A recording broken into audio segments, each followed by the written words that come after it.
kita introspeksi diri kita. 6 tahun. Apa yang kita dapati dari ilmu yang mendasar? Kalau kita berbicara tentang ilmu, berarti kita berbicara tentang disiplin ilmu. Ilmu akidah, ilmu fikih, ilmu tafsir, ilmu hadis, disiplin-disiplin ilmu.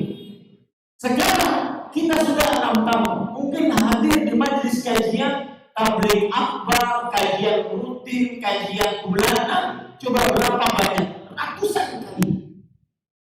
Tapi mana ilmu yang kita mendasar, benar-benar kita mumpuni di dalamnya? Kalau seandainya ada sedikit saja permasalahan akidah, kita dapati dalam kehidupan kita langsung nanya Ustaz. Kenapa? Karena kita punya ilmu mendasar. Maka saya ingin berharap, ibu-ibu juga di bawah, mungkin ada yang di bawah. Coba berapa lama kita tuntut ilmu, duduk di majelis ilmu. Tapi berapa banyak ilmu yang mumpuni yang kita serap, yang dijadikan sebagai fondasi sebuah permasalahan dalam perkara akidah, permasalahan dalam perkara fikih, sholat, puasa, zakat, haji. Pernahkah kita belajar akidah? Saya beri contoh biar lebih mudah. Pernahkah kita belajar akidah dengan sistematis? Dari mulai dasar sekali. 3 landasan utama. Kitab, kalau orang ingin belajar akidah, dimulai dari dasar itu. 3 landasan utama. Nanti naik lagi ke atas. Al-Qawaidul Arba'. 4 kaedah beragama yang benar. Naik lagi ke atas, Kasyfus Syubuhat. Argumentasi rancu pengikut kesyirikan. Naik lagi ke atas, kitab tauhid. Naik lagi ke atas, akidah wasitiyah. Terus, pernahkah kita seperti itu? Coba sekarang ngajinya, duduknya, ini kan lama, 2 jam. 2 jam setengah. Atau minimal 1 jam, 1 jam setengah. Lama. Maka coba kita rubah sekarang ngajinya. Naik kelas. Harus naik kelas. Dalam masalah fikih misalkan. Dari mulai fikih yang paling dasar. Kitab Toharoh. Sudah selesaikah kita kitab Toharoh? Naik kemudian kitab sholat. Kitab Toharoh tentunya banyak. Membicarakan kesucian tempat bejana. Membicarakan kesucian cara beristinja, wudu, mandi, tayamum. Pernah nggak kita belajar benar-benar intensif majelis ilmu? Itu namanya naik kelas dalam menuntut ilmu. Kita tidak ingin orang yang hanya sekedar pendengar ilmu. Kita ingin keluar dari majelis ini penuntut ilmu. Karena nanti antum-antum, bapak, ibu, saudara-saudari sekalian, itu akan keluar kembali ke rumah, diharapkan mengajak keluarganya. Apa yang didapat? Itu yang paling diharapkan.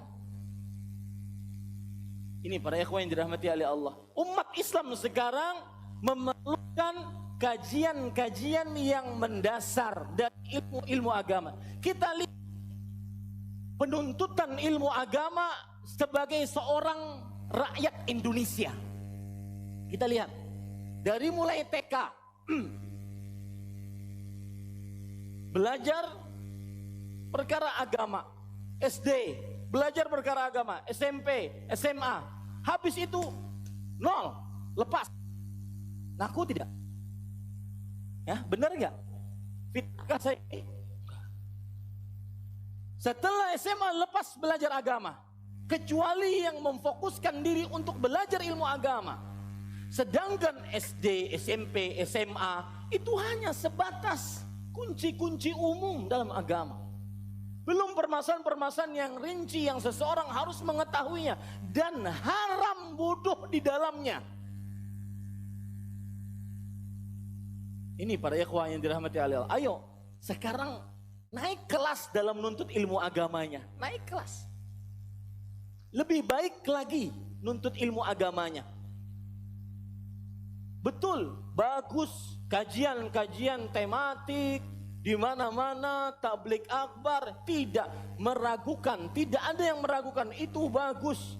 Mengajak orang-orang ke dalam agama Islam, mengajak orang untuk kembali bertobat, menghadap Allah, berhijrah, mengenalkan hakikat kehidupan, tujuan orientasi hidup, bagus. Tapi untuk level penuntut ilmu enggak. Harus naik derajatnya. Harus nuntut ilmu yang mumpuni, yang sistematis dari mulai kecil-kecil. Begitulah para penuntut ilmu, dan begitu majelis ilmu yang dahulu. Ya, maka para ikhwan yang dirahmati oleh Allah Subhanahu wa taala, jangan bosan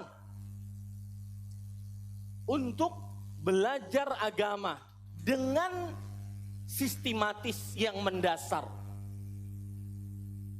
Karena sekarang permasalahan-permasalahan yang ada di tengah masyarakat, jawabannya, solusinya hanya ilmu agama. Contoh misalkan masalah wala dan bara. Salah satu masalah dasar, aslun fil aqidah, dasar dalam masalah akidah. Wala bara, loyal tidak loyal. Loyal kepada Islam dan kaum muslimin, dan berlepas diri dari kekafiran dan kaum kafirin. Sebenarnya sudah tidak heran lagi di tengah kaum muslimin, merupakan akidah bahwa dia harus loyal kepada kaum muslimin dan Islam. Haram untuk loyal kepada selain Islam. Ini para ikhwan yang dirahmati oleh Allah Subhanahu wa taala. Tetapi perkara yang karena tidak pernah, bahkan mungkin jarang diangkat, akhirnya ketika mendapati syubhat-syubhat, heran, aneh jadinya. Ini para ikhwan yang dirahmati oleh Allah Subhanahu wa taala. Baik, sekarang itu dua nasihat sebelum kita masuk kepada kajian. Saya juga mengatakan ini di Banjarmasin. Saya bilang, ustadz-ustadz yang mengangkat tema yang tentang akidah, manhaj, dengan bahasa-bahasa yang memang benar-benar bahasa baku kedudukan sunnah dalam Islam. Ini ustadz-ustadz yang berani keluar dari zona aman. Sekarang yang lagi rame, aku cinta kamu, kamu cinta dia. Itu rame itu. Saya kalau bikin judul kajian, daftar kesalahan suami, rame yang hadir. Ya, rame itu. Menarik. Tapi jika ada syubhat syahwat, goyang semua. Ini para ikhwan yang dirahmati oleh Allah, dan mudah-mudahan Bapak Ibu saudara-saudari tidak ada yang bersuudzon dengan apa yang saya sebutkan. Saya hanya ingin kaum muslimin lebih baik, tidak menuju kepada salah satu kajian, judul kajian, tidak. Semua bagus, tidak ada yang tidak baik. Asalkan menyampaikan Al-Quran dan Sunnah dengan pemahaman para sahabat Nabi, bagus. Akan tetapi di sana ada skala prioritas, dan Islam sangat menganut ajaran skala prioritas. Allah Subhanahu wa taala berfirman dalam hadis riwayat Bukhari, "Wa ma taqarraba ilayya 'abdi bi syai'in ahabba ilayya mimma aftaradtu 'alaihi." Tidaklah hambaku mendekatkan dirinya kepadaku dengan sesuatu yang paling aku cintai dibandingkan apa yang telah aku wajibkan atasnya. Yang wajib lebih utama dikerjakan dibandingkan yang sunnah. Ya, menuntut ilmu dengan berbagai macam tema bagus. Akan tetapi di sana ada yang prioritas. Ini para ikhwan yang dirahmati oleh Allah Subhanahu wa taala.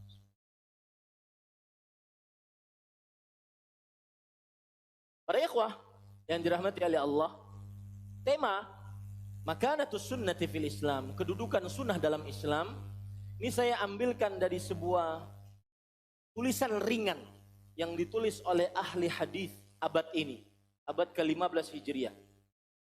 Al-Syekh Al-Allamah Al-Muhaddits Muhammad Nasiruddin Al-Albani rahimahullahu ta'ala.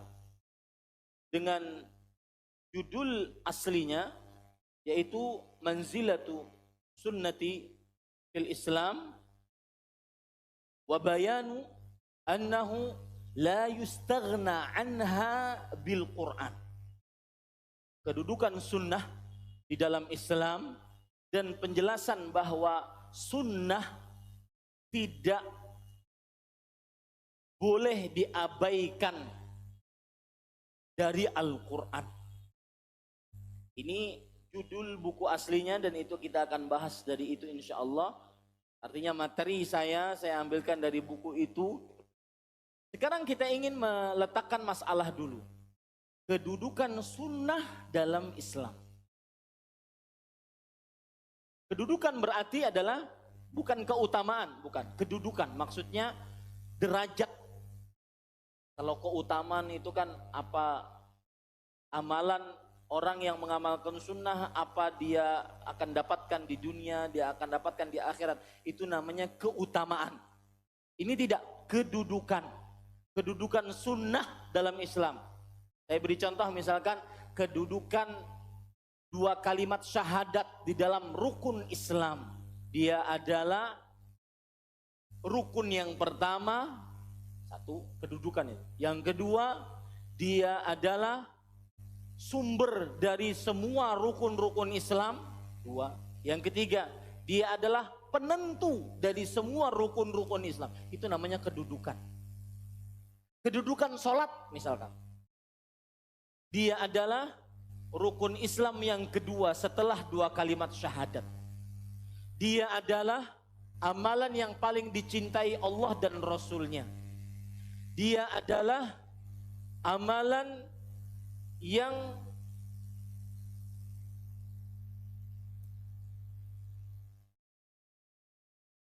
tinggi karena Rasul sallallahu alaihi wasallam mendapatkan syariatnya langsung dari Allah. Ya, ini. Adapun kalau keutamaan sholat menenangkan hati, keutamaan sholat menghapuskan dosa, keutamaan sholat mencegah fahsya dan mungkar, itu keutamaan. Mudah-mudahan bisa dipahami. Maksud saya kedudukan. Dalam bahasa Arab kedudukan itu makanah. Nah, yang kita bicarakan kedudukan sunnah. Apa itu sunnah? Sunnah bahasa Indonesia. Dalam bahasa Arab as-sunnatu. As-sunnah di dalam bahasa, perhatikan baik-baik, as-sunnah di dalam bahasa adalah jalan. Saya tadi menyinggung di Majelis Taklim Ar-Rahmat di mana? Di Selipi. Saya katakan orang Indonesia itu kalau belajar agama banyak pahalanya. Dan orang ajam, orang yang bukan Arab secara umum kalau belajar agama banyak pahalanya. Kenapa? Karena dia harus menjalani beberapa langkah. Ya, langkah pertama dia harus menerjemahkan yang dia baca, seperti kita sekarang. Langkah kedua, setelah diterjemahkan baru memahami. Langkah ketiga baru menghafal. Langkah keempat baru mengamalkan. Beda kalau orang Arab yang dibicarakan oleh syekhnya, paham dia. Baca buku bahasa Arab, paham dia. Maka bersyukur kita jadi orang Indonesia. Belajar ilmu agama banyak pahalanya karena banyak langkahnya. Ya, Ustaz, kenapa kita tidak jadi hidup di zaman Rasulullah saja? Enak kan Ustaz? Siapa bilang? Jangan-jangan ente hidup di zaman Rasulullah jadi temannya Abu Lahab, Abu Jahal. Taib. As-sunnah, kata sunnah bahasa Indonesia, di dalam bahasa Arab namanya as-sunnah. As-sunnah di dalam bahasa Arab artinya adalah at-tariqah mazmumatan kanat au mahmudah. Artinya sunnah artinya adalah jalan, baik jalan yang baik atau jalan yang buruk. Baik jalan yang baik atau jalan yang buruk. Itu arti sunnah.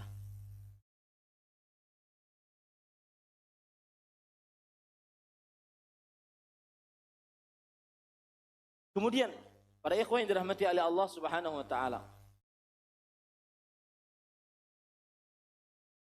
Dan arti tadi ya para ikhwah yang dirahmati oleh Allah diambilkan dari hadis Rasul. Sunnah artinya jalan. Maunya jalan baik atau jalan buruk itu pokoknya jalan secara bahasa. Arti sunnah berarti jalan diambilkan dari hadis Rasul riwayat Muslim.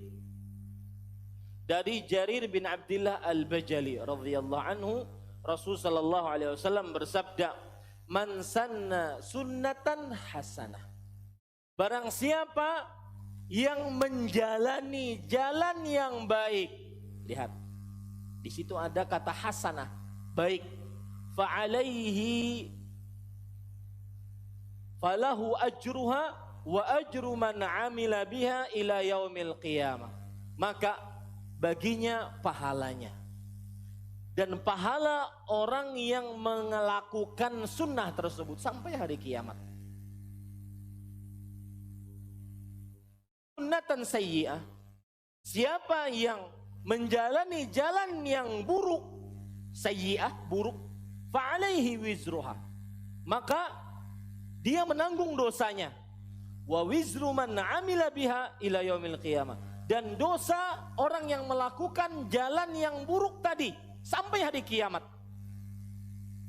Sampai hari kiamat.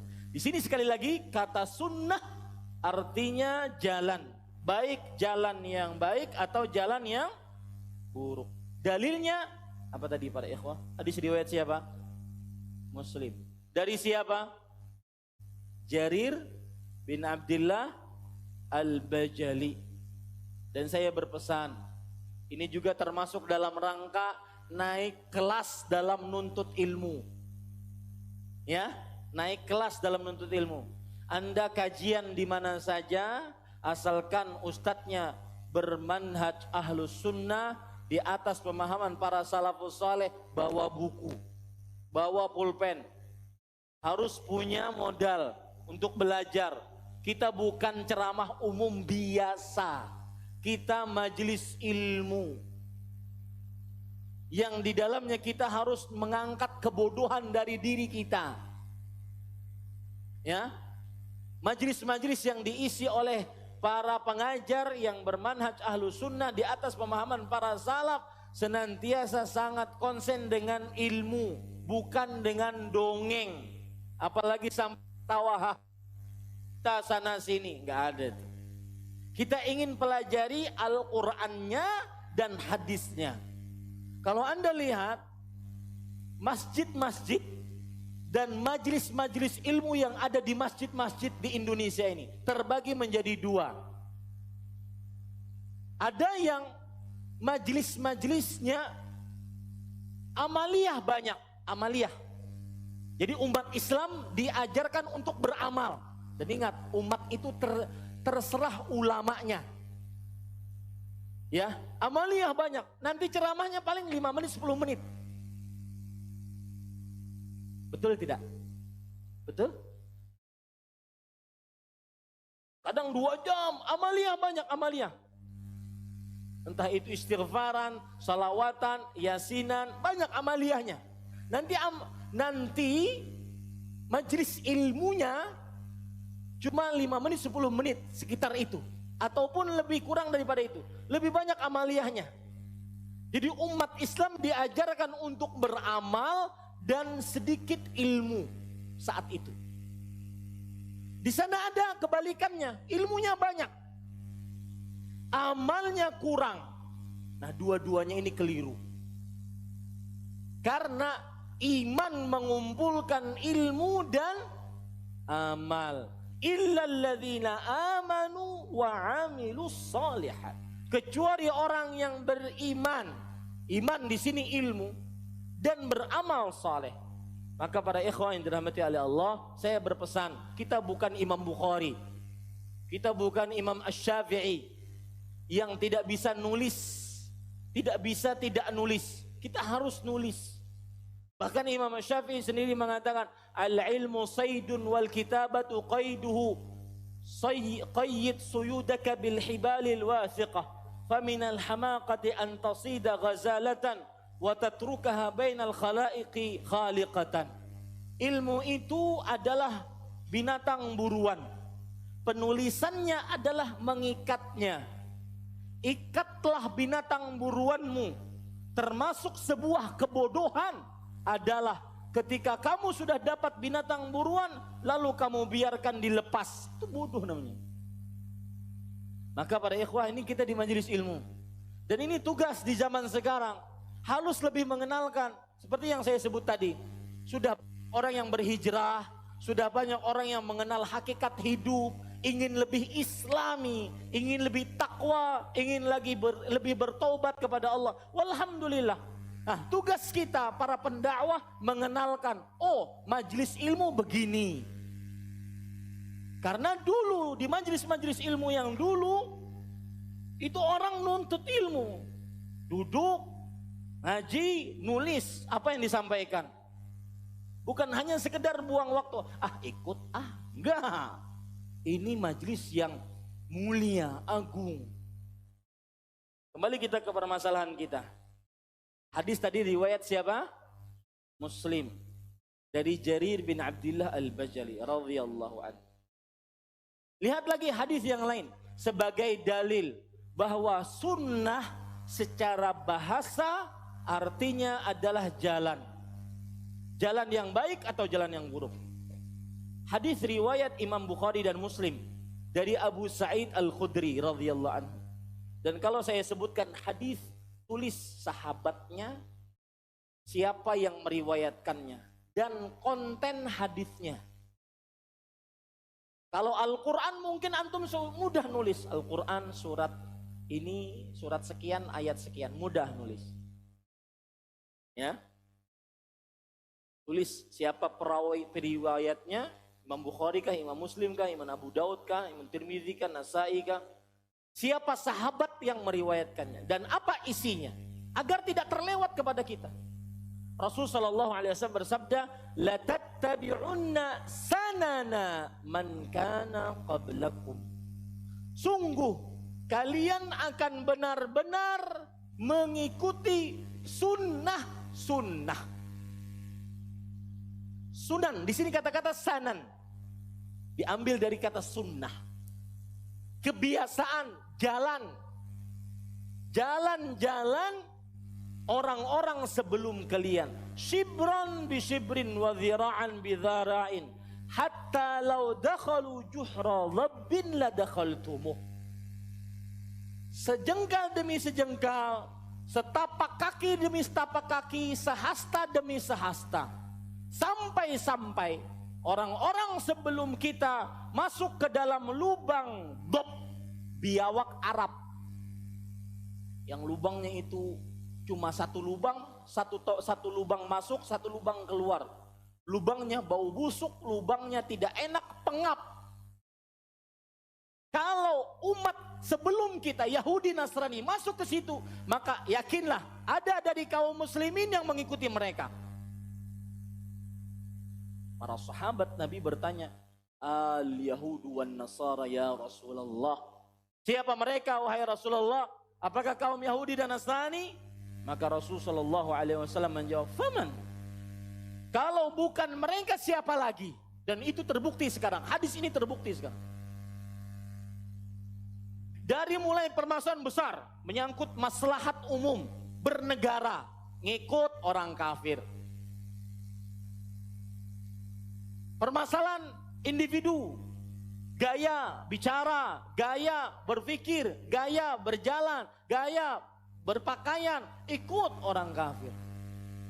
Hari-hari, perayaan hari-hari, hari ini, hari ibu, hari janda hari janda.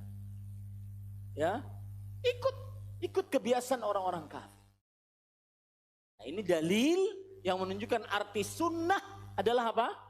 Secara bahasa, jalan. Baik itu jalan yang baik atau jalan yang buruk. Baik. Para ikhwah yang dirahmati oleh Allah, kata as-sunnah jika ditinjau dari ilmu hadis, apa artinya? As-sunnah jika ditinjau dari ilmu hadis.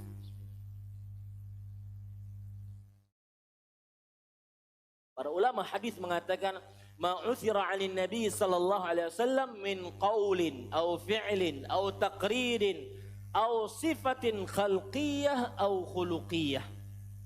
Artinya apa saja yang disandarkan kepada Rasulullah sallallahu alaihi wasallam berupa ucapan atau perbuatan atau persetujuan atau sifat jasmani atau sifat akhlaki, maka itu sunnah menurut ilmu apa?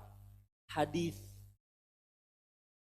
Ya, saya ulangi, apa saja yang disandarkan kepada Nabi Muhammad SAW berupa ucapan, perbuatan, persetujuan, sifat jasmani atau rohani, akhlaki atau jasmani, fisik atau rohani, itu hadis.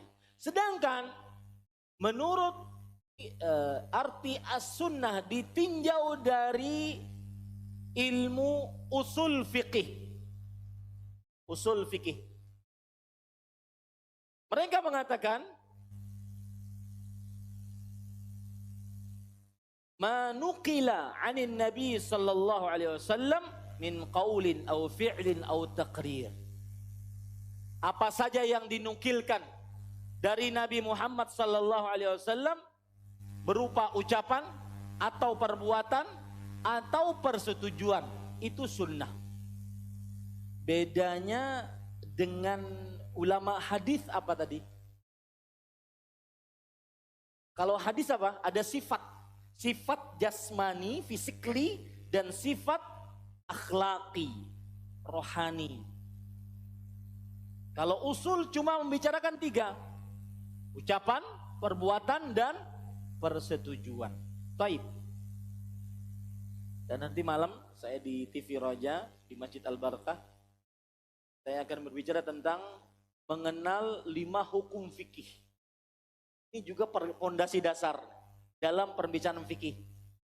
Ada orang mengatakan haram, tapi nggak paham itu apa haram. Mubah, tapi nggak paham apa itu mubah. Maka kita kupas nanti insya Allah malam habis maghrib. Baik, para ikhwan yang dirahmati oleh Allah. Kita lanjut. Kalau ditinjau dari ilmu fikih, kalau tadi usul fikih, ini ilmu fikih.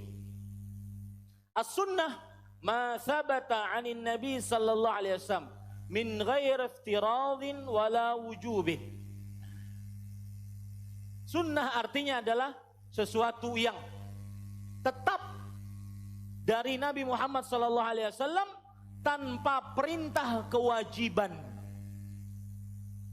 Sunnah menurut ilmu fikih adalah sesuatu yang tetap dari Nabi Muhammad sallallahu alaihi wasallam tanpa perintah kewajiban. Atau bahasa lain yang sering antum dengar ketika sekolah SD, SMP, SMA. Sunnah adalah apabila dikerjakan berpahala, ditinggalkan tidak berdosa. Ya, nanti saya akan jelaskan malam ini agak panjang lebar masalah itu. Itu pengertian secara nilai. Nilai sunnah dikerjakan berpahala, ditinggalkan tidak berdosa, itu nilai. Tapi kalau kita mengartikan sunnah secara hakikatnya apa? Hakikatnya, nah itu beda nantinya. Ya, sunnah artinya adalah ma amara bihi syari'u amran ghaira jazimin. Sesuatu yang diperintahkan oleh syariat dengan perintah yang tidak ditekankan. Itu pengertian sunnah secara ilmu fikih. Jadi pahami ini? Baik. Kemudian para ikhwan yang dirahmati oleh Allah Subhanahu wa taala. Kita ambil contoh sekarang. Contoh dari ucapan Rasulullah. Karena kan tadi sunnah adalah ucapan Rasulullah. Mana yang kita ambil? Maka jawabannya yang kita maksudkan ketika kita ingin katakan kedudukan sunnah dalam Islam adalah sunnah semua ajaran Rasulullah. Bukan hanya yang ditinjau dari ilmu hadis, bukan hanya yang ditinjau dari ilmu usul fikih, bukan hanya yang ditinjau dari ilmu fikih, bukan. Tetapi semua ajaran Rasulullah sallallahu alaihi wasallam semenjak beliau diangkat menjadi nabi dengan surat Ya ayyuhal muddatsir, dengan surat Al-Alaq Iqra, kemudian diangkat menjadi rasul dengan surat Al-Muddatsir sampai akhir hayat beliau. Itulah sunnah beliau, baik yang ada di dalam Al-Quran ataupun di dalam hadis-hadis sahih. Itulah yang disebut dengan sunnah. Dalil yang menunjukkan akan hal ini hadis riwayat Bukhari. Kalau tidak salah sahabatnya bernama Abu Hurairah radhiyallahu anhu. Suatu waktu ada 3 orang yang pergi ke rumah istri-istri Rasulullah sallallahu alaihi wasallam radhiyallahu anhunna ajma'in. Kemudian bertanya, bagaimana ibadah Rasulullah sallallahu alaihi wasallam di dalam masjid, di dalam rumah? Kalau di luar rumah kan kita tahu bagaimana ibadah beliau, kata para sahabat. Kalau dalam rumah bagaimana? Setelah diberitahu oleh istri-istri Rasulullah sallallahu alaihi wasallam, maka 3 orang ini mengatakan, ka'annahum taqalluha. Mereka seakan-akan ini berarti ibadah kita tidak ada apa-apanya dibandingkan beliau. Beliau qad ghufira lahu ma taqaddama min dzambihi wa ma ta'akhkhar. Orang yang sudah diampuni dosanya yang telah lalu dan yang akan datang, ibadahnya di rumah ternyata lebih luar biasa dibandingkan di luar rumah. Maka yang satu mengatakan, fa ana asum, maka aku akan berpuasa setiap siang, wala uftir, dan tidak akan pernah berbuka.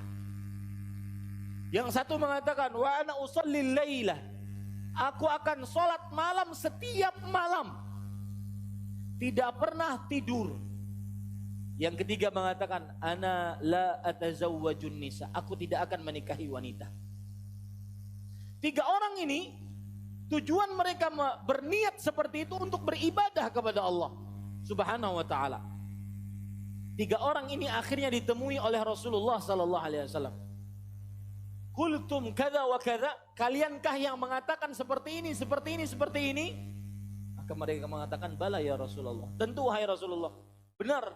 Kami yang mengatakan seperti ini, seperti ini, seperti ini. Saya tidak ingin sholat, saya tidak ingin tidur di malam hari. Sholat sepanjang malam, setiap malam. Saya tidak ingin buka puasa sepanjang siang, setiap siang. Dan saya tidak ingin menikahi perempuan. Maka kata Rasul sallallahu alaihi wasallam, beliau bersabda, "Fa wallah, demi Allah, inni la akhsyakum wa atqakum lillah."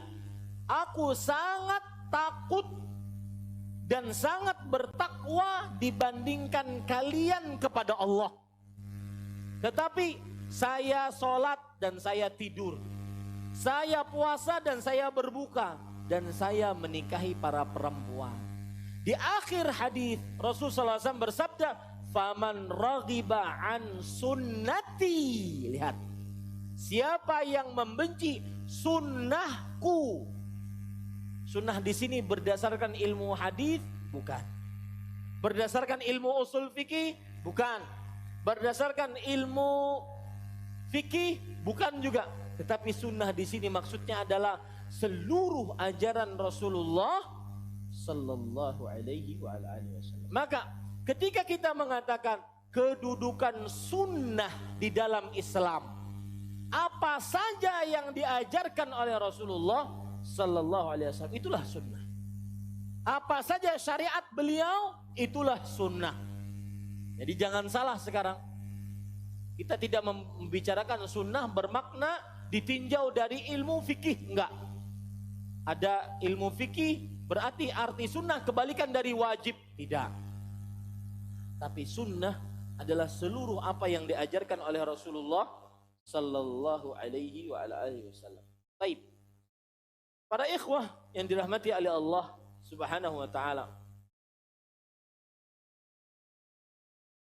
Poin setelah kita mengetahui makna dari tema, kita ingin masuk kepada buku yang saya sebutkan tadi atau tulisan ringan yang ditulis oleh Al-Syekh Al-Muhaddits Al-Allamah Muhammad Nasiruddin Al-Albani rahimahullahu taala. Beliau menyebutkan poin pertama, tugas sunnah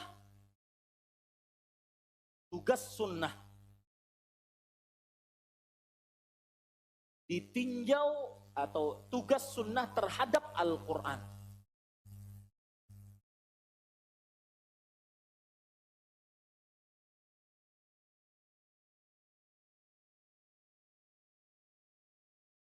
Yang pertama,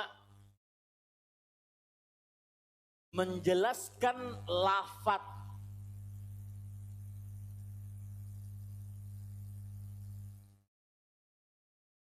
dan makna Al-Quran. Tugas sunnah terhadap Al-Quran, yang pertama, menjelaskan lafal dan makna ayat-ayat Al-Quran.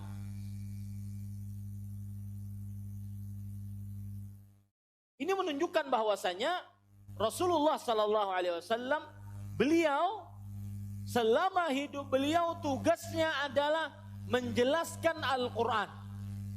Makna-makna yang tersembunyi, makna-makna yang belum dipahami, dijelaskan oleh Rasulullah Sallallahu Alaihi Wasallam. Dalil yang menunjukkan akan hal ini, tugas sunnah pertama adalah yaitu menjelaskan lafal Al-Quran, menjelaskan makna Al-Quran. Dalilnya surat Al-Maidah ayat 67. Allah Subhanahu wa taala berfirman, "Ya ayyuhar rasul balligh ma unzila ilaika mir rabbik."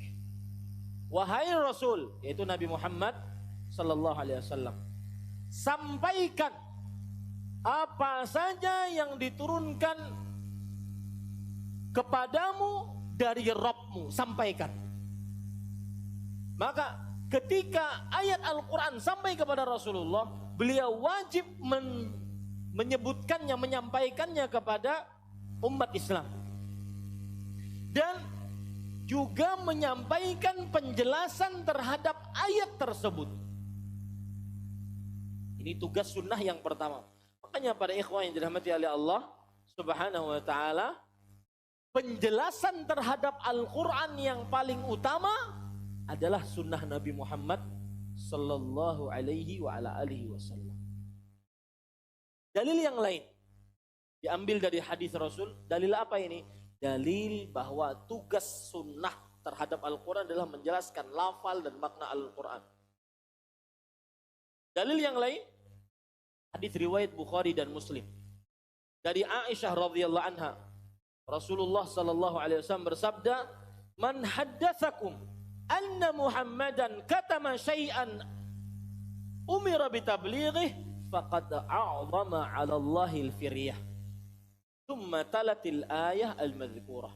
Barang siapa, kata Aisyah radhiyallahu anha, yang memberitahu kepada kalian bahwa Nabi Muhammad sallallahu alaihi wasallam menyembunyikan sesuatu yang diperintahkan untuk disampaikan, maka sungguh dia telah berdusta terhadap Allah Subhanahu wa taala. Berdasarkan hadis ini, Nabi kita Muhammad sallallahu alaihi wasallam telah menyampaikan Al-Quran seluruhnya dan menyampaikan penjelasan Al-Quran seluruhnya. Baik. Kemudian poin yang kedua, contoh pentingnya memahami Al-Quran dengan sunnah. Contoh-contoh pentingnya memahami Al-Quran dengan sunnah. Karena ada sebagian orang yang bersandar cuma kepada Al-Quran, tidak mau memakai hadis Rasul, tidak mau memakai sunnah Nabi Muhammad SAW. Akhirnya mereka menolak sebagian syariat Islam, mereka menolak sebagian akidah Islam, gara-gara tidak ada di dalam Al-Quran. Ini kekeliruan fatal. Maka para ikhwah, pentingnya memahami Al-Quran dengan penjelasan dari sunnah. Contoh pertama, ini contoh pentingnya memahami Al-Quran dengan penjelasan dari Al-Quran, dari sunnah, yaitu firman Allah dalam surat Al-Ma'idah ayat 38. Allah Subhanahu wa taala berfirman, "Was-sariqu was-sariqatu faqta'u aydiyahuma." Lihat. Sebelum saya lanjutkan kata-kata lihat tadi, koma dulu, kita ke permasalahan lain. Orang-orang orientalis yang fobia terhadap Islam, orang-orang liberalis yang mereka menyamakan semua agama sama, mereka memikirkan agama ini dengan akal, otak, logika, rasio mereka, kurang bersandar kepada Al-Quran dan Sunnah. Mereka menolak ayat ini. Pencuri laki-laki, pencuri perempuan, potonglah tangan kedua-duanya. Kata mereka, ini melanggar HAM. Ini tidak sesuai dengan agama rahmat. Islam itu kan agama kasih sayang. Ya, ini para ikhwan yang dirahmati oleh Allah Subhanahu wa taala. Sebabnya apa? Orang-orang berpendapat seperti ini, kaum orientalis, kaum liberalis. Sebabnya apa? Karena tadi tidak memakai sunnah dalam memahami apa? Ini sebabnya. Dan saya berpesan para ikhwah, godaan atau penyebab kesesatan manusia dua. Syahwat, syubhat. Syahwat itu timbul karena taqdimul hawa 'alal aql. Lebih mengedepankan hawa nafsu dibandingkan akal manusia. Itu syahwat. Syahwat kepada tahta, wanita, harta. Di sana ada sumber kesesatan atau penyebab kesesatan kedua, yaitu syubhat. Syubhat itu sumbernya adalah taqdimul aqli ala syara', lebih mengedepankan akal dibandingkan syariat. Itu sumber kesesatan. Yang paling parah dari dua ini, tadi kanan tadi saya contohkan apa? Syahwat. Kiri apa tadi? Yang paling parah dari dua penyebab kesesatan ini adalah syubhat. Itu yang terjadi pada kaum orientalis, kaum fobia terhadap Islam, kaum liberalis, orang-orang munafik. Semua agama sama. Saya baru kemarin baca sosial media, ada yang mengatakan tidak logis bahwa surga hanya diperuntukkan untuk satu agama. Itu orang salah satunya adalah karena memahami agama hanya berdasarkan logikanya. Dia sendiri ngaku tidak logis. Memahami agama dengan apa? Logika. Ini makanya penting masalah ini. Ya. Orang terkena penyebab kesesatan pertama, syahwat. Oh, dia akan termasuk ke dalam zina, minum khamr, ke dalam korupsi, ke dalam menghalalkan segala cara untuk dapat syahwatnya, harta, tahta, wanita. Oke, itu dosa besar, tapi ada yang lebih besar. Kalau orang terperosok ke dalam penyebab kesesatan syubhat, bisa munafik, dengan kemunafikan i'tiqadi yang hanya ada sebenarnya di zaman Rasulullah. Lisannya Islam, hatinya penuh kebusukan, kekufuran. Bisa zindiq, bisa kufur akibat terkena sebab kesesatan yang kedua, yang kiri, yaitu syubhat. Maka ini obatnya yang kita bicarakan sekarang, ini obatnya. Kedudukan sunnah dalam Islam. Tidak memahami Al-Quran dengan logikanya, rasionya. Enggak. Ada lagi Pak, bulan yang lalu saya ngisi di sebuah tempat, ada bapak-bapak ribut gitu habis kajian. Saya datangin, ada apa nih Pak? Ini Ustadz katanya. Kita kalau dapat musibah kan di dalam Al-Quran kita sebutkan innalillahi wa inna ilaihi raji'un. Oh iya betul itu Pak. Tapi dia berpendapat apa Ustadz? Kalau innalillahi wa inna ilaihi raji'un itu kan musibah. Tapi kalau seandainya ada orang menganggap ini adalah ujian dan saya bersabar. Dengan bersabar akhirnya musibahnya menjadi nikmat. Maka tidak perlu kita mengucapkan innalillah. Lalu dijawab sama jamaah yang lain. Lalu ente ngucapin apa? Saya diam aja. Ente ngucapin apa? Ya telah berpulang ke rahmatullah. Nah, memahami ayat dengan logikanya. Dan banyak itu di zaman sekarang. Maka ini akidah. Yang kita bicarakan ini bukan sembarangan. Ini obat dari pemahaman-pemahaman yang menyimpang. Yaitu memahami Al-Quran dengan sunnah Nabi Muhammad sallallahu alaihi wasallam. Pernah juga masalah, mohon maaf ibu-ibu di bawah, masalah poligami. Ada orang yang tidak setuju dengan logikanya bahwa laki-laki tidak akan pernah adil. Maka dia memahami ini dengan logikanya. Dan masih banyak kalau boleh saya katakan pernyataan-pernyataan bodoh kuadrat pangkat 9. Itu berapa itu? Bahasa matematikanya berapa harganya? Bodoh kuadrat pangkat 9. Berapa nilainya? Ini subhanallah. Aneh. Gara-gara kenapa? Memahami Al-Quran dengan sunnah. Dengan bukan sunnah. Logika, rasio, pendapat, mimpi, perasaan. Ya, baik. Contoh sekarang, kita lihat sekarang, lihatnya koma. Kita teruskan. Was-sariqu was-sariqatu faqta'u aydiyahuma jazaa'an bima kasaba nakalan minallah. Pencuri laki-laki dan pencuri perempuan, potonglah tangan keduanya. Potonglah tangan keduanya. Para ikhwan yang dirahmati oleh Allah, di dalam ayat ini disebutkan secara mutlak tangan. Tangan mana? Sini, sampai sini, sampai sini. Bingung kan? Contoh juga orang-orang yang berlogika, Ustadz, apa definisi zina?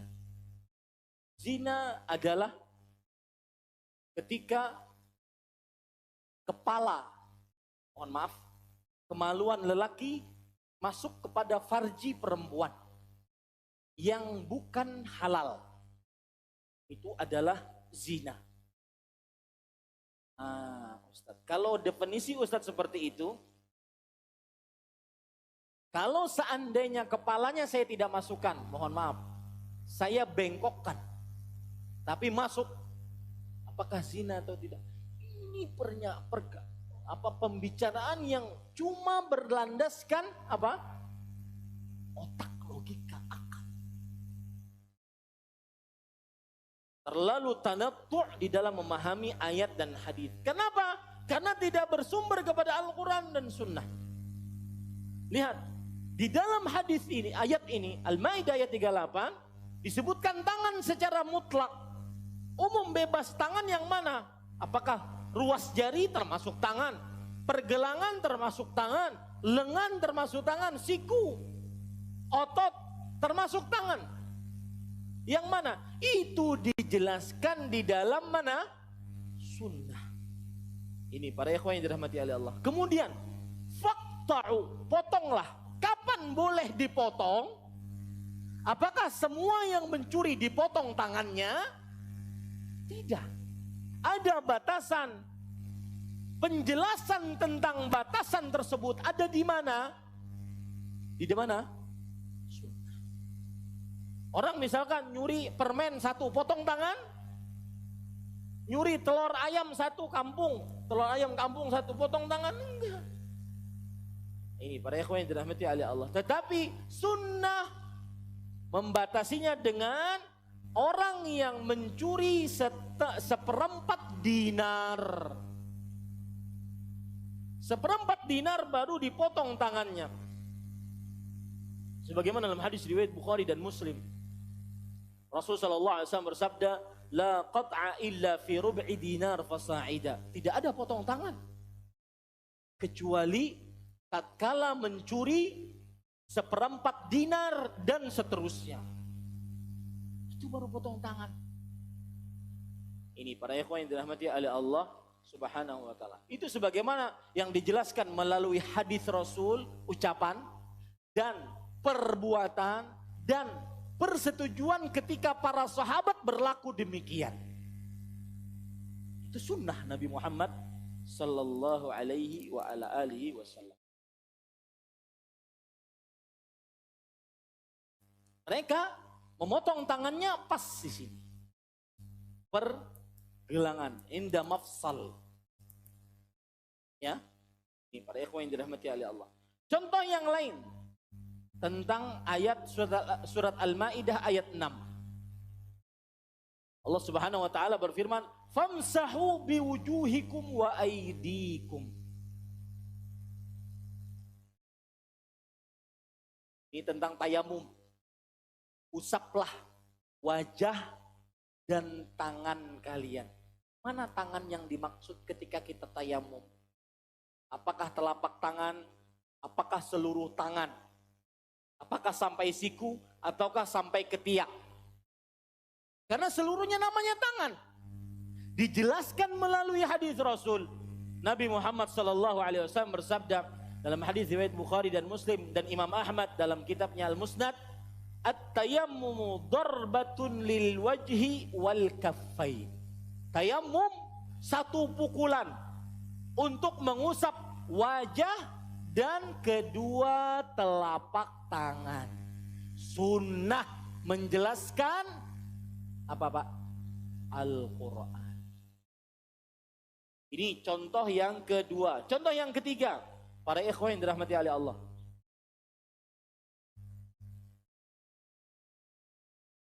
Bahwa sunnah menjelaskan Al-Quran, yaitu surat Al-An'am ayat 82. Allah Subhanahu wa taala berfirman, "Alladzina amanu wa lam yalbisu imanahum bidzulmin ulaika lahumul amnu wa hum muhtadun." Orang-orang yang beriman dan tidak mencampurkan keimanan mereka dengan sebuah kezaliman, merekalah orang-orang yang mendapatkan keamanan dan merekalah orang-orang yang diberi petunjuk. Surat Al-An'am ayat 82. Lihat. Jangankan kita, para sahabat Nabi radhiyallahu anhum ketika membaca ayat ini, mereka mengira kezaliman yang dimaksud adalah yang mereka pahami. Mereka mengira kezaliman yang dimaksud adalah mereka yang mereka pahami. Apa itu yang mereka pahami? Yaitu berbuat zalim. Misalkan memukul orang, ngikut orang, ya, ataupun misalkan apa saja. Dan manusia jarang lepas dari kezaliman ini. Menghibah orang walaupun dengan isyarat, ketika mengatakan, siapa sih si fulan itu loh yang isyarat. Sebagaimana Aisyah radhiyallahu anha ketika mengatakan tentang Safiyah atau Ummu Salamah. Ya, hasbuka Safiyah kadza. Safiyah itu begini ya Rasul. Maksudnya pendek. Kata Rasul sallallahu alaihi wasallam, "Ya Aisyah, laqad qulti kalimatan law mujizat bima'il bahri lamajazathu." Wahai Aisyah, engkau sungguh telah mengucapkan sebuah ucapan. Kalau ucapan itu dimasukkan ke dalam air lautan seluruhnya akan keruh. Ya, hanya dengan isyarat. Banyak kezaliman yang dilakukan oleh manusia. Nah, para sahabat memahami, ya Rasulullah, ayyuna lam yadhlim nafsahu. Ya, ayyuna lam yalbis imanahu bizulm. Wahai Rasulullah, siapa di antara kita imannya yang tidak pernah tercampur dengan kezaliman? Mereka mengira kezaliman itu hanya sebatas mendolimi orang, mukul orang, ngambil hak orang, menggibah orang, berkata-kata tentang orang dan semisalnya. Siapa di antara kita yang tidak seperti itu? Artinya ayat ini sulit kita lakukan. Kalau sulit kita dapatkan, kita tidak sulit dapat keamanan, sulit dapat petunjuk. Sulit wahai Rasulullah ayat. Apa dijawab oleh Rasulullah SAW? Nabi, bukan itu maksudnya. Innama huwa syirk. Sesungguhnya kezaliman yang dimaksud di sini apa? Kesyirikan.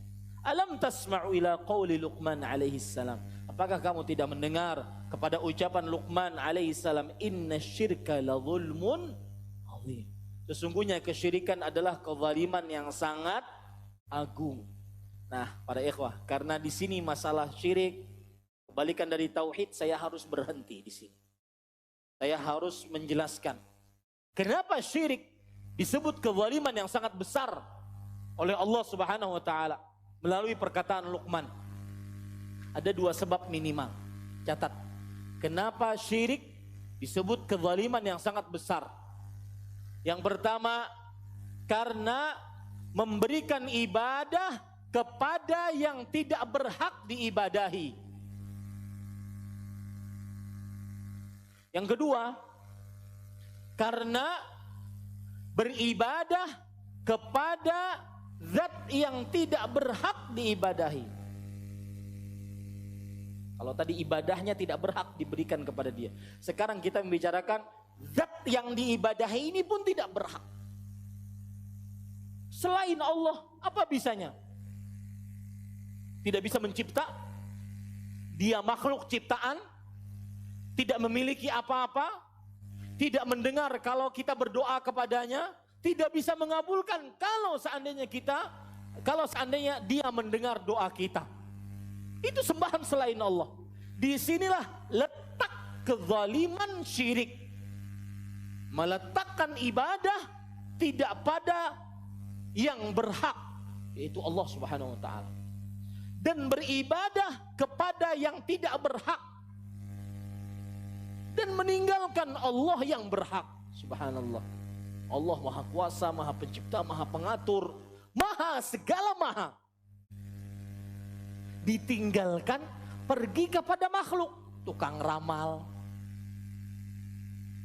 batu, keris, jin, malaikat, nabi, orang sudah mati. Allah yang Maha Kuasa ditinggalkan, pergi kepada pawang hujan. Di negeri ini pawang hujan jadi iklan. Tahu iklannya?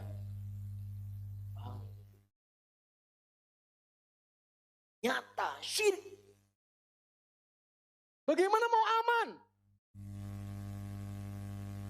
Enggak ada keamanan selama masih dilakukan kesyirikan di negeri ini. Dalilnya jelas, surat An-Nur ayat 55. Maka saya berpesan, lihat video saya ini, saya berpesan, semua yang masuk ke dalam pergerakan Islam, galakkan tauhid, cegah kaum muslimin dari kesyirikan. Itu dakwah lebih utama dibandingkan mengambil kekuasaan. Kuasa akan dapat ketika kaum muslimin seluruhnya bertauhid dengan sebenar-benar tauhid, meninggalkan kesyirikan. Itu petunjuk Al-Quran. Lihat, Allah Subhanahu wa taala berfirman dalam surah An-Nur ayat 55. Wa'adallahu alladhina amanu minkum wa 'amilus salihat la yastakhlifannahum fil ard kama istakhlafal ladzina min qablihim wa la yumakkinanna lahum dinahumul ladzi irtada lahum wa la yubaddilannahum min ba'di khawfihim amna ya'budunani la yusyrikuna bi syai'ah. Allah menjanjikan untuk orang-orang beriman dan beramal saleh. Apa janjinya? Janji pertama, kaum muslimin akan menjadi adik kuasa, pemimpin. Sebagaimana orang-orang sebelum mereka. Dan Allah akan menetapkan Islam yang Allah telah ridhai. Dan Allah akan menjadikan rasa takut menjadi rasa aman. Syaratnya apa? Dengan 3 janji tadi. Ya'budunani la yusyriku bi syai'an. Beribadah kepada Allah dan tidak mensyirikkan aku dengan sesuatu apapun. Itu syarat negara makmur, sentosa, baldatun thayyibah, wa rabbun ghafur, gemah ripah loh jinawi. Syaratnya tauhid. Bukan syaratnya harus ngambil kekuasaan. Ini para ikhwan yang dirahmati oleh Allah Subhanahu wa taala. Dan ketika kita mengetahui besarnya kezaliman kesyirikan ini, semakin kita menjauhi kesyirikan. Yang selanjutnya contoh.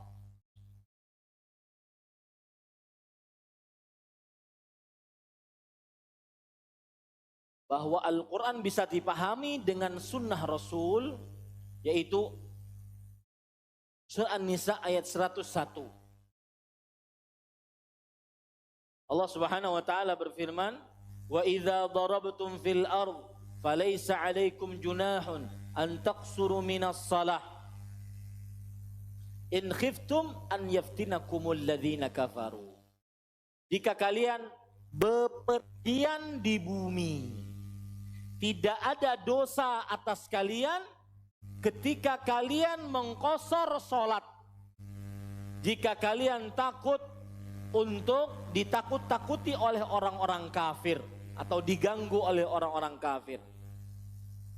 Ayat ini memberikan pelajaran kepada kita, mengqasar salat tatkala safar disyaratkan dengan rasa takut safar tersebut.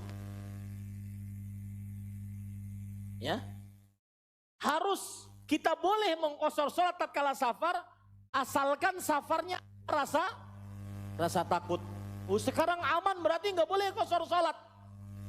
Begitukah pemahamannya? Paham maksud saya, Pak? Sekarang aman, boleh nggak mengqasar salat? Berdasarkan pemahaman zahir ayat nggak boleh. Kenapa? Karena syaratnya harus apa? Ada rasa takut dari gangguan orang kafir. Ternyata itu sudah ditanyakan oleh para sahabat.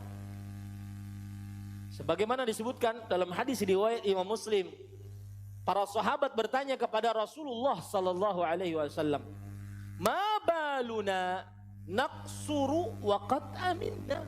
Wahai Rasulullah, kenapa kita harus qasar salatnya? Kita sudah aman. Apa dijawab oleh Rasulullah sallallahu alaihi wasallam? Shadaqatun tasaddaqallahu biha alaikum faqbalu sadaqatah. Itu adalah sedekah yang Allah berikan kepada kalian, maka terima sedekahnya. Berdasarkan hadis ini, lebih baik orang safar untuk apa? Mengqasar salat. Tapi kalau salatnya sempurna, boleh tidak? Berdosa tidak? Tidak. Tapi lebih baik, karena Rasulullah SAW mengatakan, faqbalu sadaqatah, terima sedekahnya. Ini contoh. Contoh yang lain, sudah berapa contohnya?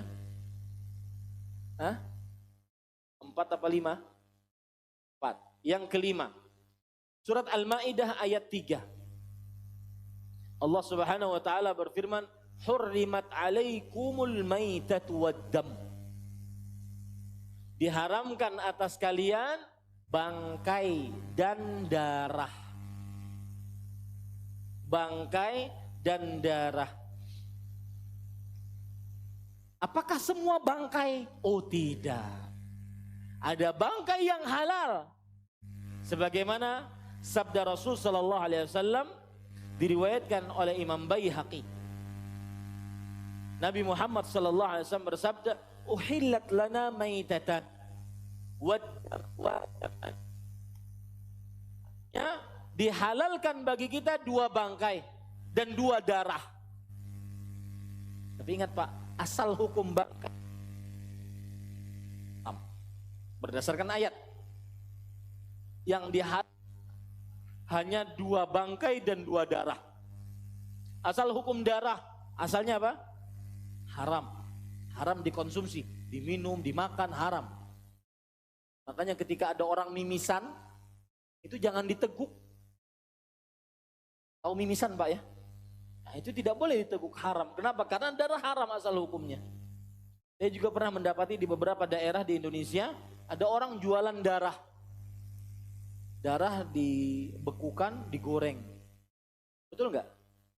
Ini haram sebenarnya. Baik, darah mana yang dihalalkan? Bangkai mana yang dihalalkan? Ada pengecualian. Yaitu hadis riwayat Imam Baihaqi. Rasulullah sallallahu alaihi wasallam bersabda, dihalalkan untuk kita 2 bangkai dan 2 darah.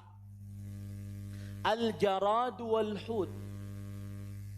Yang pertama yaitu belalang.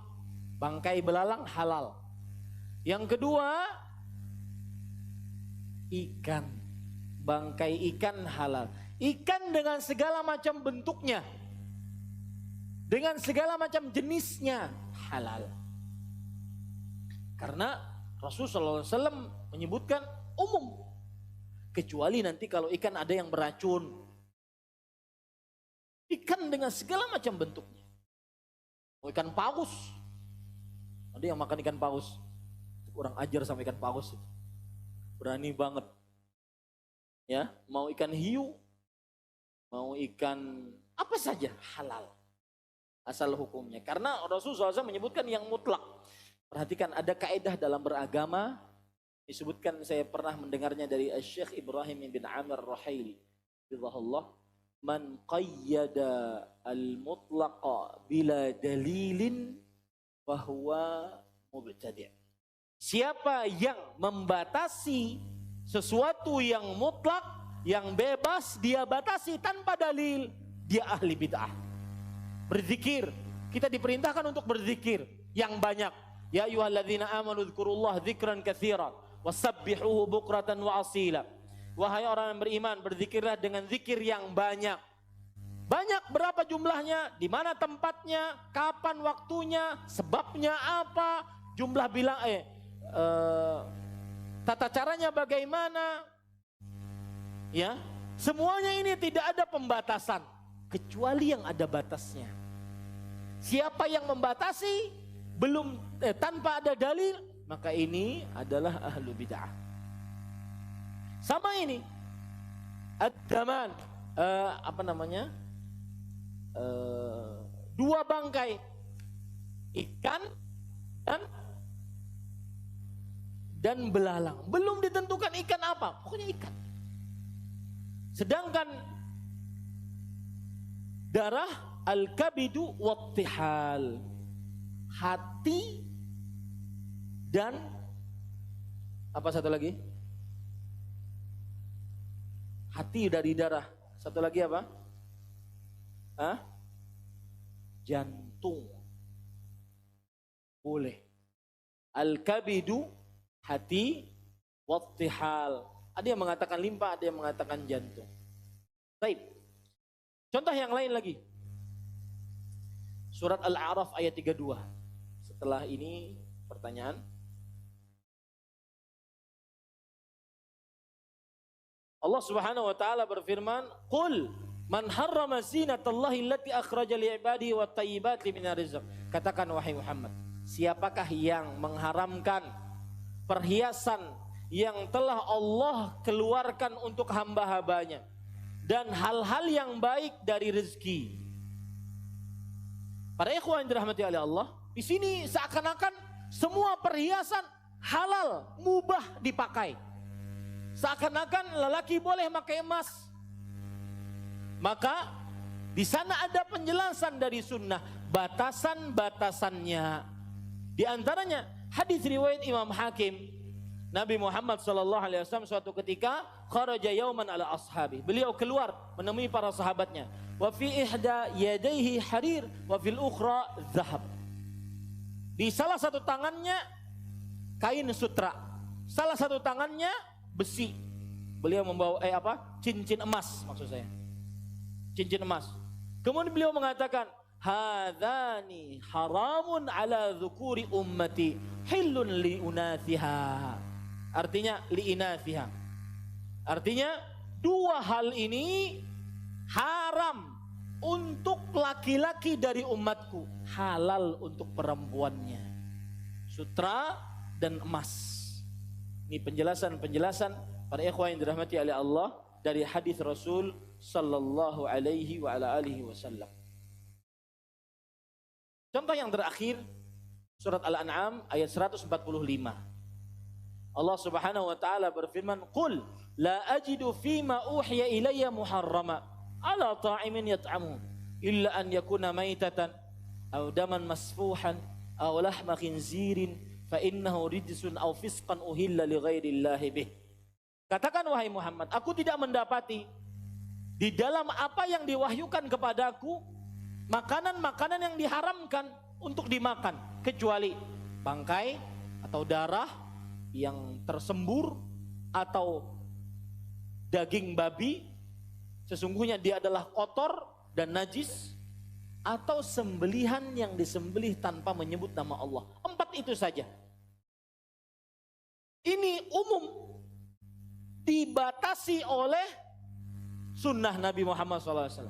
Di sana ada dalil-dalil lagi yang mengharamkan beberapa makanan. Di antaranya yaitu hadis Rasul sallallahu alaihi wasallam bersabda dalam hadis riwayat Bukhari, "Kullu dhi nabin minas siba wa kullu dhi mikhlabin minat tayri haram." Setiap binatang buas yang mempunyai taring dan setiap burung yang mempunyai cakar tajam, maka itu adalah haram. Tidak disebutkan dari ayat tadi. Ini merupakan penjelasan terhadap ayat-ayat Al-Quran. Begitulah para ikhwah yang dirahmati oleh Allah Subhanahu wa ta'ala, kedudukan sunnah Rasul Sallallahu Alaihi Wasallam. Kajian ini bantahan untuk orang-orang yang sering memahami Al-Quran, agama Islam dengan logikanya, dengan rasionya.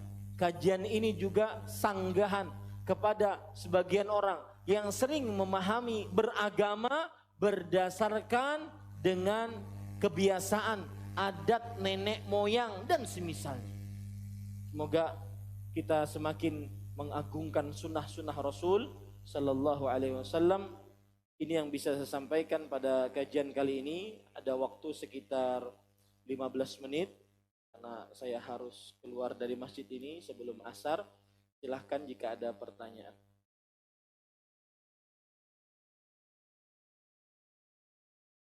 Assalamualaikum warahmatullahi wabarakatuh. Semoga selalu dalam lindungan Allah Ta'ala. Amin. Semoga yang mendoakan dan kita semua selalu dalam lindungan Allah Subhanahu Wa Ta'ala.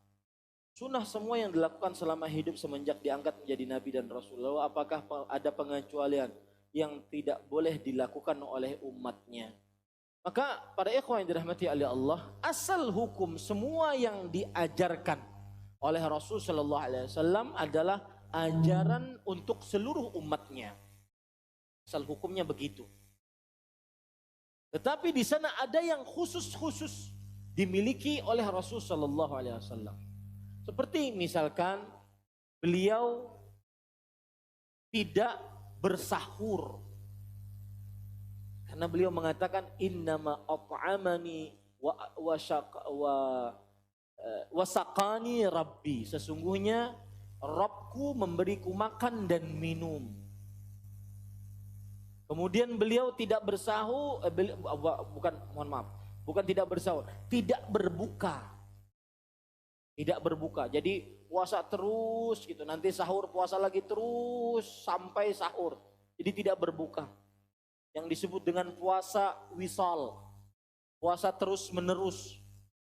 Ini khusus bagi Rasul sallallahu alaihi wasallam. Contoh yang khusus bagi Rasul sallallahu alaihi wasallam juga adalah beristri lebih daripada 4 yang dibatasi Al-Quran. Ini khusus bagi Rasul.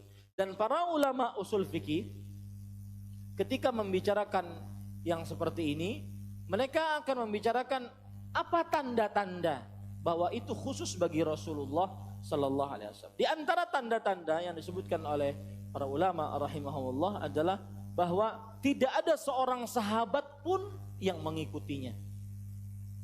Ini sunnah yang khusus bagi Rasulullah sallallahu alaihi wasallam. Yang kedua, di antara tanda-tandanya adalah ada pernyataan tegas langsung dari Rasulullah sallallahu alaihi wasallam. Seperti masalah tadi puasa wisal. Beliau senantiasa mengatakan, saya diberi makan dan minum oleh Allah Subhanahu wa taala. Jangan ikuti saya. Ini khusus bagi Rasulullah sallallahu alaihi wasallam. Dalam hal qasar, dalam bersafar, apakah boleh dengan dijamak walau tidak dalam kondisi sempit atau kesusahan? On ilmunya, jazakallahu khairan. Maka jawabannya para ikhwan yang dirahmati oleh Allah, saya ingin dudukan permasalahan dulu. Qasar identik dengan safar. Tidak ada qasar tanpa safar. Sedangkan jamak yang artinya menggabung sholat identik dengan sebuah keperluan yang diukur oleh syariat, seperti terdapat hujan lebat, sakit, tanah becek. Jadi itu boleh dijamak. Dan tidak ada keterikatan antara qasar dengan jamak. Orang boleh mengqasar tanpa harus menjamak. Orang boleh menjamak tanpa harus mengqasar. Nah, ini para ikhwan yang dirahmati oleh Allah Subhanahu wa taala. Di sini beliau bertanya, bolehkah dengan jamak walau tidak dalam kondisi sempit dan kesusahan? Mungkin beliau merasa tidak sempit, tapi sebenarnya safar itu adalah merupakan kesempitan, kesusahan. Semua safar. Ya, semua safar. Rasul sallallahu alaihi wasallam mengatakan, as-safaru qit'atun minal 'adzab. Safar itu setengah dari siksa, susah orang safar. Semuanya terbatas, makanan terbatas, minuman terbatas, tidur terbatas, itu sempit. Mungkin beliau berkata seperti ini karena mungkin transportasi nyaman. Ya. Yang dinamakan sulit tidak mesti harus sulit banget, tidak. Tetapi safar kondisinya adalah kondisi sulit dan kesusahan. Maka saya katakan boleh pada saat itu asalkan dia safar. Wallahu a'lam. Saya mau bertanya di luar tema, adab ada akhwat bercadar, lalu ia sholat di masjid yang sutroh itu pendek, jadi terlihat sekali laki-laki lewat. Maka baiknya tetap memakai cadar pas sholat atau dibuka saja. Maka jawabannya, para ikhwan yang dirahmati oleh Allah, wanita ini dia wajib menutup wajahnya jika dia anggap cadar hukumnya wajib. Berdasarkan hadis bahwa para sahabiyat, wanita-wanita di zaman Rasul sallallahu alaihi wasallam tatkala berihram, maka mereka membuka wajah mereka. Tetapi ketika ada orang-orang yang lewat, maka mereka yang bukan mahramnya, laki-laki yang bukan mahramnya, mereka menjulurkan kain dari atas kepala mereka menutupi wajahnya. Jika sudah lewat jauh, mereka buka lagi. Maka saya katakan, Wanita yang seperti ini, jika dia berpendapat cadar hukumnya wajib, maka harus dia menutup wajahnya. Berdosa dia membukanya, walaupun di dalam sholat. Tetapi jika dia berpendapat sunnah, maka dia hanya dianjurkan. Dan menutup lebih utama. Lihat kata-kata saya, menutup lebih utama. Terutama di zaman yang serba terjadi kegentingan ini. Nanti foto, nanti sebarkan, berbahaya. Wallahu a'lam. Sebelumnya masalah remaja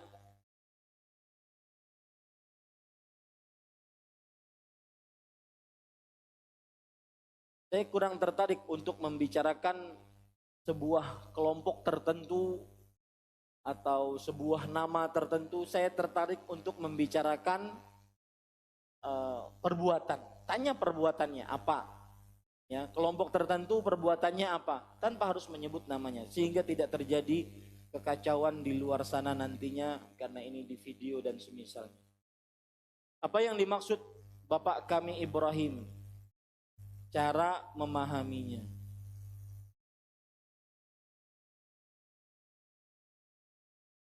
Belum paham pertanyaannya. Wallahu a'lam. Apakah keadaan sistem pemerintahan di Indonesia termasuk syubhat karena terdapat HAM? Jika iya, apa yang harus kita lakukan? Enggak, pemerintahan Indonesia adalah pemerintahan yang muslim. Dan mentaatinya hukumnya wajib. Dan keliru pendapat yang mengatakan pemerintahan Indonesia bukan pemerintahan muslim. Dan mentaatinya, kata mereka, hukumnya hanya jaiz, boleh. Ini keliru. Keliru besar. Dan pendapat-pendapat seperti ini yang bisa membuat negara kacau, tidak stabil. Dan hati-hati pendapat-pendapat yang seperti ini. Para ulama ahlu sunnah wal jamaah menyatakan pemerintahan muslim adalah ketika terjadi di negara tersebut syiar-syiar Islam. Coba antum bayangkan apa sekarang yang kurang dari Indonesia ini. Dari syiar-syiar Islam, azan, sholat berjamaah, sholat wajib, sholat Idul Adha, Idul Fitri, berkurban, hari raya Idul Adha, Idul Fitri. Apa kurangnya? Mau minta negara jadi malaikat? Enggak bisa ya akhi.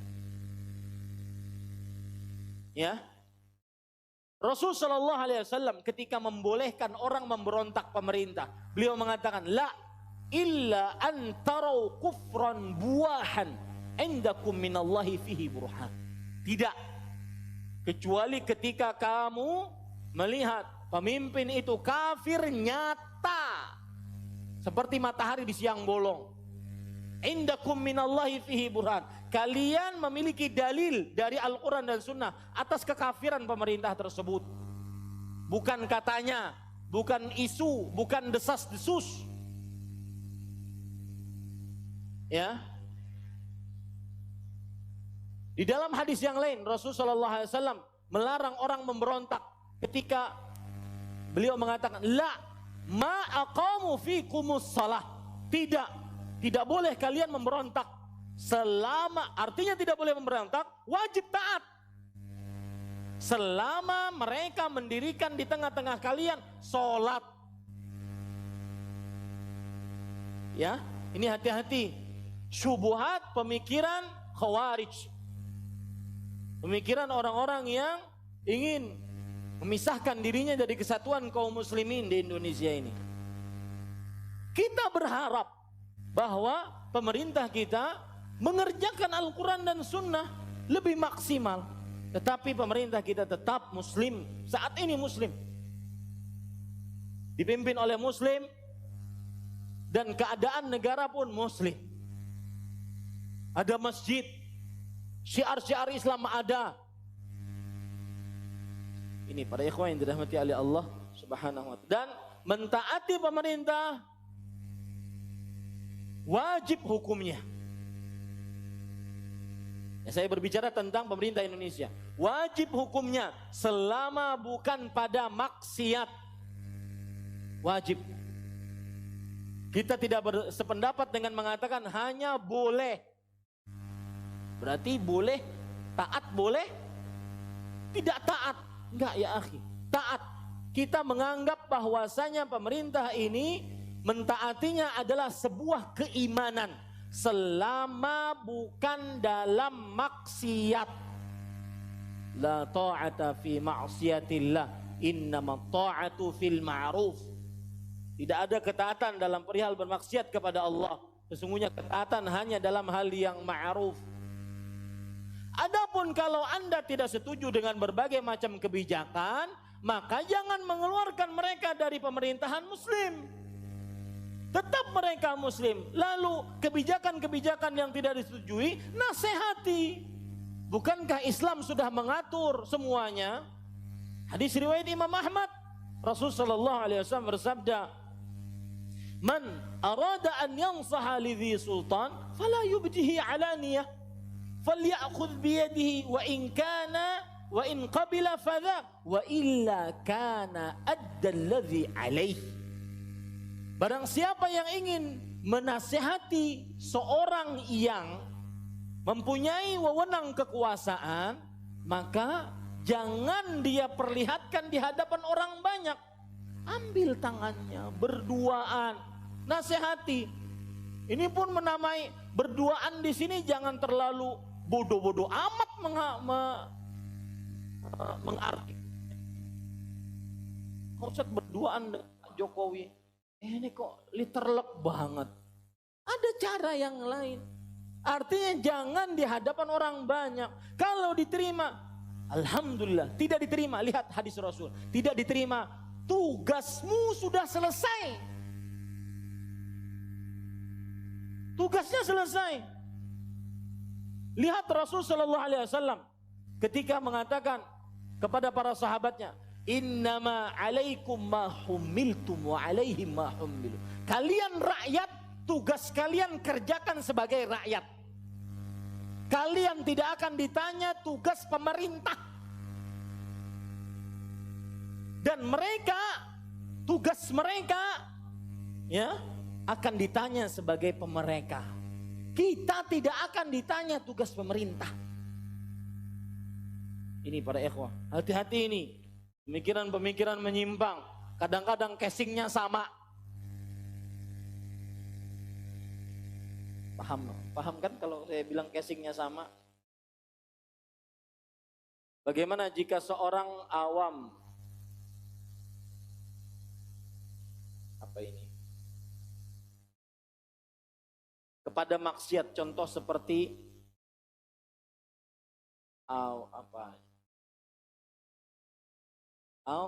bagaimana jika seorang ayah menyuruh kepada maksiat? Contoh seperti sang ayah memerintahkan untuk beli rokok. Apa yang harus dilakukan? Maka jawabannya tadi sudah saya sebutkan. Ketaatan kepada makhluk dengan syarat tanpa maksiat.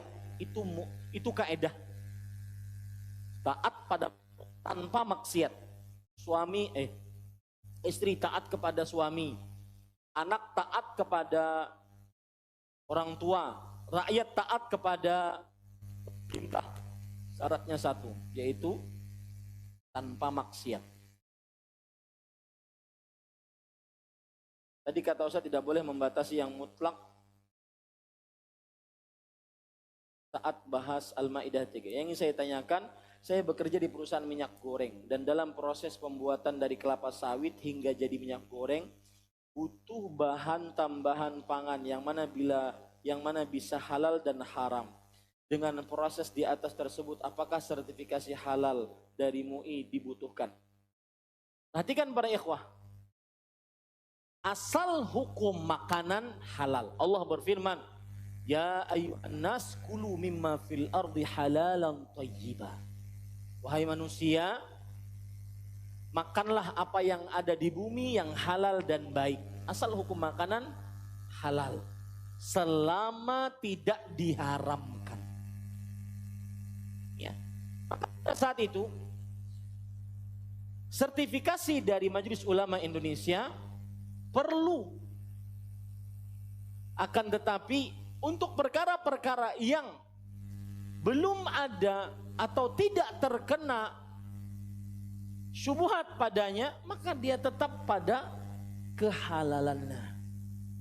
Tetap pada kehalalannya. Sekarang misalkan, haruskah air ini dicapi logo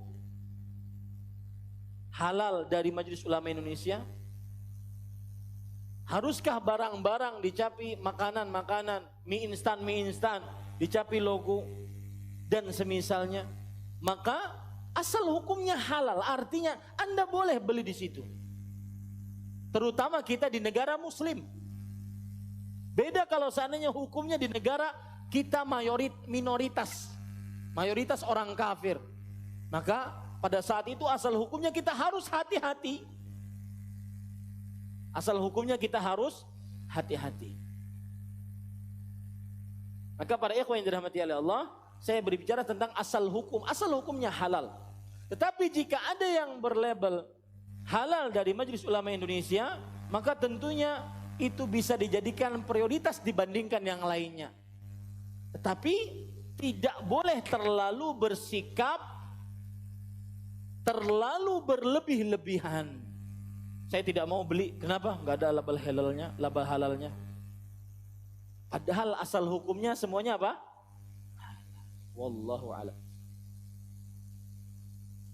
Kecuali kalau seandainya ada pernyataan dari Majelis Ulama Indonesia kita misalkan, yang belum berlabel halal maka ragukan makanannya. Nah, itu baru. Ya, wallahu a'lam.